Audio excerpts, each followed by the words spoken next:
আসসালামু আলাইকুম। আপনারা যে ছবিটি দেখছেন তিনি একজন প্রবাসী রোগী।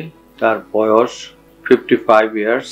তিনি গত 1 বছর যাবৎ গলার একটা ফোলা অর্থাৎ সুয়েলিং নিয়ে তিনি ভুগছিলেন। এটি ক্রমাগত আস্তে আস্তে বড় হচ্ছিল। তখন তিনি সেখানে ডাক্তারদের কাছে যান। তারা বিভিন্ন ওষুধপত্র দেয়, কিন্তু সেটি বড় হতেই থাকে। এক পর্যায়ে তিনি দেশে আসেন। দেশে এসে বিভিন্ন চিকিৎসক দেখানোর পরে তিনি আমার কাছে আসেন। আমি পরীক্ষা করে বুঝতে পারি যে এটি একটি গলার সুয়েলিং বা ফোলা, এবং এই গলার ফোলা বিভিন্ন কারণে হতে পারে। যেমন শুধু লিম্ফ নোড, যেগুলো গলার মধ্যে অনেকগুলো লিম্ফ নোড থাকে, সেই লিম্ফ নোড বড় হতে পারে। সেই লিম্ফ নোডে টিবি থাকতে পারে, অথবা লিম্ফোমা হতে পারে। রক্তের নালীতেও কিছু টিউমার হয়, যেমন ক্যারোটিড বডি টিউমার, প্যারাগ্যাংলিওমা হতে পারে।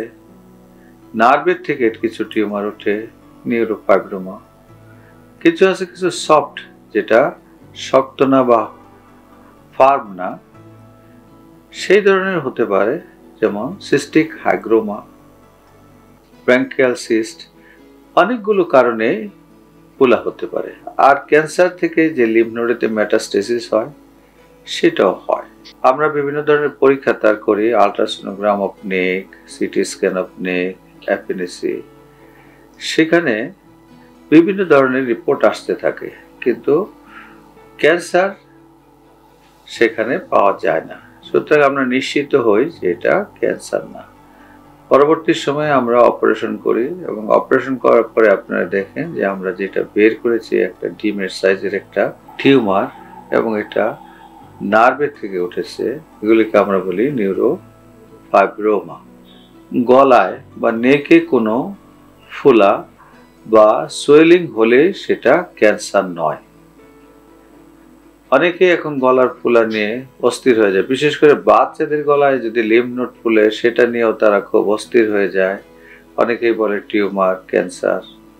তো সুতরাং বাচ্চাদের টিউমার, ক্যান্সার খুবই কম হয়, এবং মেইনলি লিম্ফ নোড ফুলে যায়। বিশেষ করে টনসিলে বা ওরাল ক্যাভিটিতে কোনো ইনফেকশন হলে তখন নেকের লিম্ফ নোডগুলো এমনি ইনফ্লামেটরি চেঞ্জ হয়, তারা বড় হয়। আর বড়দের ক্ষেত্রে যা বললাম, নার্ভ থেকে যে নিউরোফাইব্রোমা, ক্যারোটিড বডি টিউমার, লিম্ফেঞ্জিওমা হতে পারে, টিউবারকুলোসিস, টিউবারকুলার লিম্ফ নোড, যেটাকে অনেকে বলে গ্ল্যান্ড টিবি, এই ধরনের অনেক কিছুই হতে পারে। সেজন্য দরকার হলো সঠিক পরীক্ষা, এবং প্রয়োজন হলে অপারেশন করার পরে বায়োপসির মাধ্যমে সঠিক রোগ নির্ণয় করার পরে যদি প্রয়োজন হয় অন্য চিকিৎসা করতে হয়। যেমন যদি টিবি হয়, টিউবারকুলোসিসের চিকিৎসা আপনাকে করতে হবে। যদি ক্যান্সারের কারণে এই ফোলাটা হয়, তাহলে ক্যান্সারের পরবর্তী চিকিৎসা করতে হবে। লিম্ফোমা হলে সেটার চিকিৎসা করতে হবে। আর কিছু কিছু ক্ষেত্রে আছে সেখানে অপারেশন করে দেওয়ার পরে তার আর পরবর্তী কোনো চিকিৎসার দরকার হয় না। অপারেশন করা মানেই চিকিৎসা, এবং সে সুস্থ হয়ে যায়। তো সুতরাং গলার ফোলা বা সোয়েলিং মানে ক্যান্সার নয়। এই বিষয়টা আপনারা যদি জানতে পারেন বা বুঝতে পারেন, তাহলে অহেতুক অযথা আতঙ্কিত হওয়ার হাত থেকে আপনারা রেহাই পাবেন। সুতরাং এই ধরনের কিছু হলেই ভয় পাবেন না, চিকিৎসকের শরণাপন্ন হবেন। সুস্থ থাকুন, ভালো থাকুন। সবাইকে ধন্যবাদ।